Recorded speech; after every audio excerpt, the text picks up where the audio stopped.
Good morning, Harry. It's Kevin in Australia. Thank you for doing the video on the mix for me.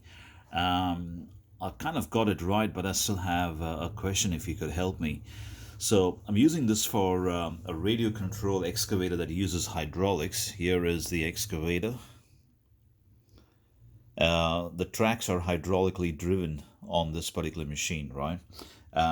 So what I wanted to achieve, Harry, is this is the normal mode how I've set it up.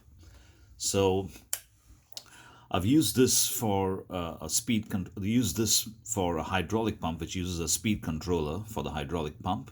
And when I dial this up, the hydraulic pump goes up and down. Now, I've mixed this particular dial with the left-hand joystick. So when I actually switch it on, so I've used a switch up here, you will see that the hydraulic pump is mixed with two functions, right? Which is channel number 9 is mixed with 7 and 12. So whenever I flick the switch, the hydraulic pump is on demand, right? So when I switch it off, there is no hydraulic pump working anymore. Now, what I wanted to achieve is when I flick a switch, I want the hydraulic pump to actually, I wanted the tracks, the two tracks which are connected to two servos using hydraulic oil through a valve, that when I move forward, both the tracks will turn in the same direction. When I go backwards, both the tracks will turn in the same direction, right? So you could say the servos turn in the same direction, servos turn in the same direction, and when I go left, the servo turns opposite, servo turns opposite.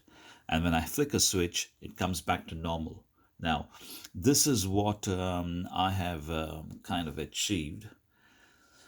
So the pump is running, as you can see. The pump is running constantly. Now you can see both the tracks are moving in the same direction, and both the tracks, give me a sec, both the tracks are traveling in the opposite direction, right?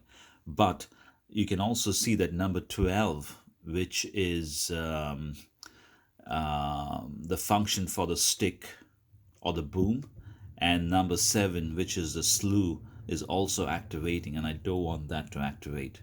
I hope I was able to make that video to explain to you. Thanks for watching, and hopefully you could help me.